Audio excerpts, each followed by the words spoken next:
치과가 귀찮으세요. 대박! 너무 엄마 자격 없는 거 아니야? 라는 그 죄책감, 그게 잘못된 거다. 맞아. 사람인데 당연하지. 모두 제자리. 내 아이에게 최고의 엄마는 바로 나다.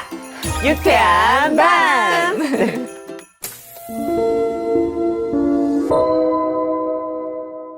지금 이제 상담 공부하고 계세요. 상담 공부는 어떻게 시작하셨는지 계기가 있을까요? 제가 회사 생활하는 중에도 늘 나를 진짜 힘들게 하는 건 관계였던 맞아요, 것 맞아요. 같아요. 그렇다 보니까 무슨 대중 심리서는 엄청 많이 봤어요. 뭐 부당한 상사에게 적절히 대처하는 법 뭐 이런 것도 해서 그런 심리 관련한 책들은 늘 재미있게 읽었었거든요. 그러다가 이제 저는 저란 사람이 회사에 사표를 던지고 뭐 이럴 수 있는 사람이라고 전혀 생각 안 했는데 어쩌다 보니 제가 회사를 나와 있더라고요. 이제 그러고 나니까 나 이제 뭐 하고 살지? 라고 했을 때 제가 심리가 워낙 관심 많았으니까 이쪽 공부해보자 해서 이제 상담교육학으로 교육대학원을 들어가게 됐어요. 내가 흥미있는 분야를 공부하는 게 이렇게 재미있구나라는 걸 되게 실감하면서 대학원을 다녔죠. 아이를 낳으면서도 이 공부는 내가 그래도 안 놓고 싶다라는 결심을 좀 했던 터라 꾸역꾸역 이제 대학원을 졸업하고 아직 진행형으로 이제 상담사 되려고 공부하고 있어요.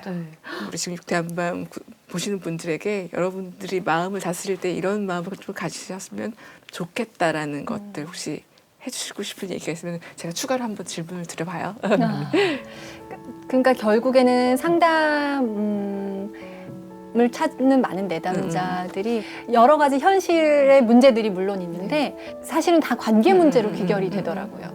내가 왜 이렇게 화가 나고 분노하는가, 왜 이렇게 섭섭한가를 들여다보면 사실은 그만큼 더 사랑받고 싶은 거고 더 인정받고 싶은 거거든요.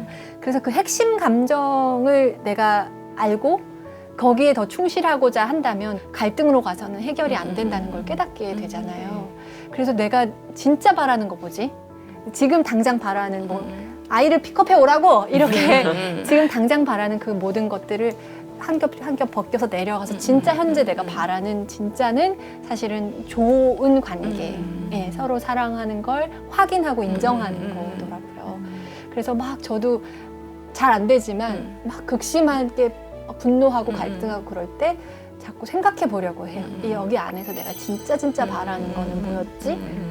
그걸 깨달으면은 조금 일이 쉽게 풀리기도 하더라고요. 육아할 때 이 나의 억울함을 나의 육아 동지가 뭐 고생했어라고 한마디 해주고 그다음에 얼마나 힘들겠어 나도 같이 할게라고 해주는 거 사랑하고 인정해주는 그런 표현들 자체만으로도 되게 좋지 않을까. 그냥 위로가 조금 되고 덜 억울하고 막 더 화가 덜 나지 않을까 이런 생각 들어요. 많이들 해주세요. 마음을 좀 많이. 맞아요. 그 결혼하고 또 아이를 낳다 보면 사실 내가 이런 생각을 하는 사람이었네라는 생각을 한 번쯤 하게 되는 맞아요. 것 같아요. 낯선 감정을 내가 마주하면서 표현이 그랬어. 엄마가 되었지만 엄마인 내가 낯설다는 표현이 있었어. 그런데 신생아 육아하면 사실 좀 되게 답답하고 내가 사라진 기분? 좀 그런 기분을 느낄 때가 있잖아요. 내가 갑자기 집에서 아이랑 혼자서 이렇게 그러니까. 아무 말도 하지 않으면서 시간을 보내야 하는 그런 감정을 좀 고립감이라고 저는 좀 느꼈는데 그 시간을 좀 어떻게 지나오셨을지 좀 궁금하거든요. 그러니까 사실은 그때의 일상이 되게 흐릿해요. 출산한 직후에 바로 이제 육아가 시작되는 거잖아요. 네, 그쵸. 그래서 사실 몸도 마음도 무척 바닥인 상태였는데 거기에다가 육아라는 부담까지 딱 짊어지니까 이게 그래서 더 감당하기 힘들었던 게 아닌가라고 지금은 생각이 들어요. 이 힘든 시기가 있고 이게 지나가리라라고 제가 과거에 쟤한테 알려주고 싶어요. 근데 그때는 그런 계산이 전혀 안 되고 그냥 어떡하지? 이런 감정이어서 그게 힘들었던 것 같아요. 근데 그 와중에 여기 옆에 있는 사람은 자기의 사회생활을 다 영위하고 있고 잠깐씩 와서 까꿍하고 있고 그 모든 게 다 얄미워 보이는 거예요. 그렇다 보니까 이 되게 부정적 감정을 다 이쪽으로 다 몰아서 제가 대상화해서 남편이란 사람에게 제 모든 부정적인 감정을 다 던지게 되더라고요. 근데 남편의 입장을 지금 돌이켜보면 남편의 입장도 헤아려지는데 그때는 그걸 헤아릴 수 있는 맞아요. 여유가 없었죠. 그래서 되게 갈등을 많이 빚었던 것 같아요. 그래서 지금 돌아간다면 조금 더 현명하게 혹은 지혜롭게 할 수 있을 텐데 그때 그 상황이라면 그런 여유가 없었으리라는 걸 또 알죠. 네. 이 시간에 지금 지나고 계신 분도 계실걸요. 우리도 그랬고 그러니까. 몰랐고 그래서 그냥 그런 분들께 좀 어떻게 얘기해주고 싶으세요? 지나가요. 맞아, 지나가긴 지나가요. 해요. 네. 지나가는데 네. 지금은 그게 헤아려지지 않고 맞아요. 네. 그게 너무 힘든 것 같아요. 그리고 그 고립감이 정말 힘들게 하는 거여서 그냥 이때는 내가 너무 버거우니 신세지는 기간이다 이렇게 정하고 잠깐 외부 바깥 공기를 실어다 줄 사람도 좀 초대해서 만나고 코로나 시국이라 이런 말 하기가 좀 조심스럽네요. 그렇죠. 네, 그렇긴 한데 한 명씩은 괜찮지 않을까? 네, 맞아요. 그럼요. 네. 그 육아 시기에 진짜 다양한 감정들이 느껴져요. 애가 이쁘기도 하고 막 너무 좋기도 한데 한편으로는 육아 자체가 귀찮거든요. 네. 내가 왜 이 애를 낳아서 이런 고생을 하고 있나 싶은 생각이 드는데 실제로도 표현을 그렇게 하셔서 육아 귀찮다라는 부정적인 감정이 들 때가 있다라고도 거기에 적혀 있었어요. 그러니까 제가 애가 끊임없이 시켜요.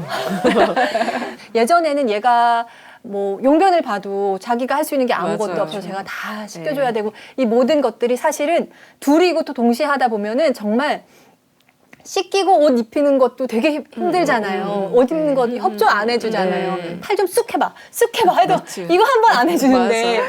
근데 엉덩이 씻기는 것도 귀찮고 막 이런데 이렇게 느끼는 저에 대한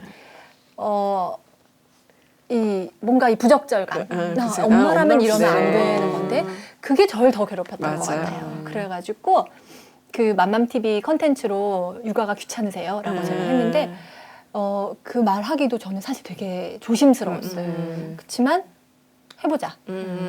이런 감정이 들 수도 있는 사람인데 당연하지. 네. 그거 말하는 걸 되게 죄책감 느끼게 되는데 네. 해야 되겠더라고요. 나 귀찮게 여기는 나 정말 너무 엄마 자격 없는 거 아니야? 라는 그 죄책감 그게 잘못된 거다. 맞아. 막 이렇게 얘기하고 싶어서.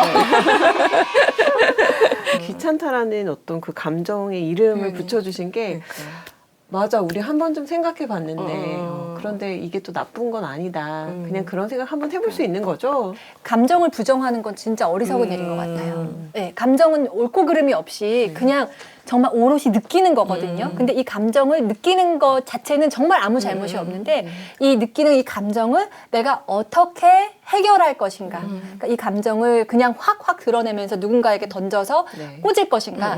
아니면 이 감정을 내가 뭐 일기장을 써서 이런 순간도 있었다. 하지만 지나가겠지라고 나를 다독인다거나. 그러니까 어떻게 해결할지가 과제인 거지. 이 감정 느끼는 것조차 죄책감을 느낄 필요는 없다라고 얘기를 하고 싶은 거예요. 그래서 육아라는 게 나한테 이렇게 귀찮다는 마음을 불러일으키도 하는 거구나. 근데 귀찮은 것도 맞지만 내 몸이 지금 컨디션이 안 좋아서 허리가 아파서 이래서 더 귀찮게 느껴지는 건가 보다. 이게 아이를 향한 애정하고는 상관이 없는 거다. 아이를 덜 사랑해서 귀찮아하는 게 아니다라고 내가 정리가 되면은 되게 귀찮은 순간들이 있어 라고 얘기하는 게 조금 더 편안해질 수 있는 것 같아요. 그러니까 이렇게 좀 설명할 수 있으면 이게 바로 건강하게 다뤄나가는 방법이 아닐까 생각이 들어요. 그러면 후자 쪽으로 일기를 쓰시는 방법으로 주로 감정을 좀 해소하시는 편이세요? 그 휴대전화에 막 타닥타닥 적어, 막 타닥타닥 적어서 그것들을 모아서 그게 사실은 글감이 되기도 하거든요. 맞아요. 그것들을 모아서 글을 쓰다 보면은 관련한 감정들까지 우르르 소환되는 경우가 있어서 내가 이런 감정들에게 특별히 불편함을 느끼는 것 같다라고 제가 저를 알게 되기도 하고요. 그리고 내가 이런 감정을 느낄 때 특히 더 죄책감을 느끼는구나 하고 저를 좀 더 파악하는 도구가 돼요. 그래서 사실은 어떤 식으로든 기록해보는 거는 도움이 된다는 생각을 해요. 저도 이제 비공개로 인스타그램을 이제 올리고 있는데 저는 주로 제가 이렇게 화가 나거나 감정이 올라왔을 때 막 그런 걸 따다다다다 올리거든요. 근데 다른 친구들의 인스타그램은 늘 해피한 거예요. 행복한 순간. 예쁜 거. 예. 근데 나는 정말 힘들고 속상한 일을 계속 올리는데 내가 잘못한 건가? 뭐 이런 생각이 좀 들 때가 있는데 저도 그거 아세요? 그 게시물을 보면서 누군가가 되게 위안을 받고 있어요.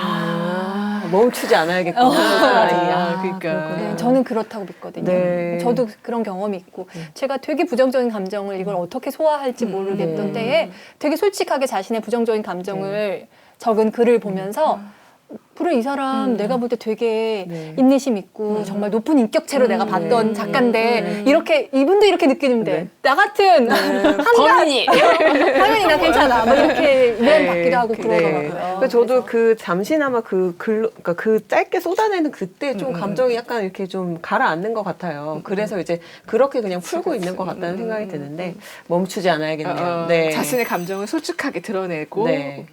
받아들이고 그 솔직함이 주는 해방감이 있어요. 네. 저는 역시 그냥 마음 턱 하고 다 표현하는 게 음. 하여튼 좋아 막 이렇게 네. 정리하게 되더라고요. 네, 마음 턱. 네. 네, 육아 사실 하다 보면 별로 쉬는 시간이 없잖아요. 그런데 우리 아빠들은 육아를 조금만 참여해도 되게 많이 칭찬해 주는데 엄마들이 육아하는 거 너무 당연하고 사실 여전히 좀 그런 것 같아요. 아까 말씀하시기도 했지만 이 육아동지의 삶은 잃은 게 없어 보여요. 사실 이것을 다 나의 네, 맞아요. 책임. 아니 왜 나만 이 고통을 그러니까. 감내해야 될까? 똑같이 맞벌이 하고 네. 뭐 하는데도 불구하고 네. 이런 생각 다들 하시는 거 맞죠? 맞지. 네. 하고 이런 생각 너무 드시나요? 하죠. 네. 그럼 저는 이제 네. 그런 생각. 저는 이 닦이는 게 그렇게 힘들어요. 아이들이 협조를 잘 안 해주고 어. 이 닦을 시간 하는 순간 파닥닥닥 해서 커튼지로 숨고 안 나오고 막 이런 네. 막 속은 부글부글 네. 끓는데 그런 장면이 매일 저녁마다 연출되고 하다 음. 보니까 인내심 테스트 당하는 기분이고 네. 둘 중에 한 명이라도 좀 담당해서 좀 이 좀 닦여봐. 네. 그러면 또 제가 보기에 시원찮아요. 구석구석 안 닦인 것 같구나. 네, 그쵸, 그쵸. 그러니까 이런 것들이 사실은 되게 갈등의 소지가 많거든요. 맞아요. 근데 제가 최근에 느끼는 건 내가 이 나의 남편이 한 사람 붙잡고 다퉈가지고는 사실 승산이 없다. 그리고 이 가정 안에서는 사실은 갈등과 갈등으로는 해결이 안 돼요. 아무리 이건 너무 불공평해. 내가 아무리 외쳐도 이 사람을 바꾸질 못한다는 느낌이 들어요. 그래서 우리가 한 팀이라는 개념을 계속 붙잡고 우리가 이 사회를 향해 아빠의 육아가 더 수월해지고 더 자연스럽고 당연해지도록 이 사회가 좀 도와주십시오라고 네. 사회를 향해서는 막 외치는 게 맞지만 이 가정 안에서 한 끼 팀으로 이루었을 때는 이렇게 갈등하는 모습으로는 해결이 잘 안 되더라고요. 맞아요. 막 일방적으로 비난하고 하는 식으로 나는 이만큼 했는데 육아에 넌 요만큼밖에 안 했잖아 라고 비교하면서 가는 게 아무 승산이 없더라. 그렇죠. 네. 근데 그 한 팀으로 움직이기 위해서는 나의 육아 동지도 같이 역할을 잘 해줘야 되지만 우리 아이들 역시나 그 한 팀으로서의 책임감과 그런 것들 좀 발휘해 줘야 되는데 네. 이 한 팀으로서 아이들에게 혹시나 조금 강조한 부분이 있을까요? 저는 정말 독립적으로 네. 키우고 싶다라는 생각은 계속 하고 있는데 네. 자꾸 스스로 할 수 있는 기회를 제가 안 주고 있더라고요. 사실은 더 스스로 하게 하고 싶고 이런데 맞아요. 그럼에도 이거는 하나 제가 하려고 노력을 많이 하는 게 뭐냐면 놀고 난 다음에 정리정돈하는 거. 근데 뭐 그것도 솔직히 얘네들이 뭐 얼마나 쓸고 닦고 하겠어요. 그냥 크레파스 같은 거 통에 담아놓고 네. 그 다음에 이게 바닥에 너저분한 거를 한 곳으로 쭉 모는 거 네. 이런 정도지만 어쨌든 그거는 아이들 몫으로 너희들이 노는 거니까 너희가 해야 해. 저는 애들이 못할 줄 알았는데 꽤 잘해요. 그래서 내가 이거를 더 일찍 시켰어야 된다 이 생각을 최근에 하면서 어제도 자기들이 정리 다 했어요. 네. 저도 요즘에 모두 제자리라는 노래가 있어요. 맞아요. 알죠. 모두 제자리. 그러면 그때부터 이제 정리를 시작하는 노래가 시작되는 거죠. 오프닝송처럼 정리송. 그래서 이제 그 아이들이 이 정리를 했을 때 정말 과하게 칭찬을 해줘야 돼요. 그러면 그 칭찬을 먹고 다음번 정리가 또 되는 거죠. 그래서 이 좀 귀찮지만 뭐, 대박! 어머, 빛이 반짝반짝 나는 것 같아! 정말 준아, 네가 청소한 게 맞아? 막 하면서, 오, 대박! 막 이렇게 해주면 진짜 막 어깨 으쓱해져가지고 그러니까. 다음날에는 막 굳이 안 그래도 되는 제 물건까지 막 다 몰아야죠. 그렇구나. 한 팀이 돼가는 거죠. 그래서 네. 정리를 같이 해가는. 새해에 좀 많이 끌어안고 살았으면 하는 감정이 어떤 게 있으실까요? 이런 감정에 대해서 많이 여쭤보고 그러니까 싶어요. 우리가 원래 새해쯤 되면은 한 해를 정리하면서 뭔가 뭘 해야겠다라는 다짐 같은 걸 하게 되잖아요. 네. 전 당장 지금 내년에 제가 뭐 하고 살지도 아직 너무 불명확한데 제가 요즘 만나는 내담자들이 좋은 대학교에 다니는 대학생들이에요. 그리고 제 기준에서 봤을 때는 너무 대단하게 학업에 정말 진심으로 열성적으로 몰두하고 그러면서도 자기 가족들 챙기고 정말 여러 가지를 잘 해내고 있는데 자기 자신에 대한 만족감이 별로 없다라는 게 저는 되게 신기하고 의아했어요. 왜 그런가 봤더니 내가 이렇게 하는 것이 늘 부족하다고 느끼더라고요. 지금 정말 잘 하고 있는데도 자기한테 후한 점수를 잘 안 주더라고요. 새해에는 저는 저한테도 좀 후한 점수를 주려고 해요.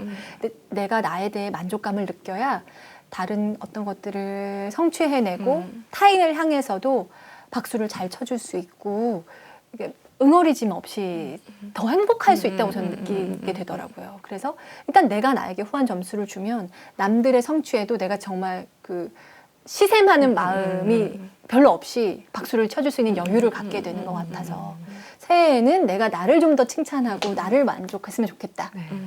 제 바람입니다. 네. 그러니까 칭찬해야지. 나도 100점. 잘했죠. 우리 오늘 이제 인터뷰 이제 마지막 인사예요. 너무 아쉽게도 네. 끝인사 인터뷰 어떠셨는지 한번 네, 말씀 주시면 좋을 것 같아요. 제가 아이 낳고 키우면서 사실은 이렇게 뭐 물론 틈틈이 일을 했는데 제가 주로 하는 일은 아나운서였다 보니까 진행자거든요. 근데 제가 이렇게 손님으로 마구마구 제 얘기를 이렇게 길게 할 수 있는 기회는 사실 거의 없었기 때문에 이런 시간이 저한테는 되게 신기하고 축복같이 느껴져요.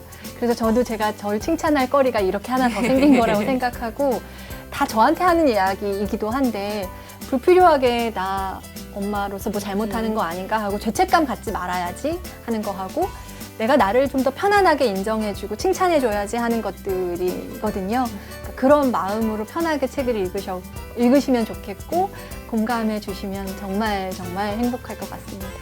또 좋은 기회를 만나 뵙기를 저희 또 기다리고 있을게요. 네.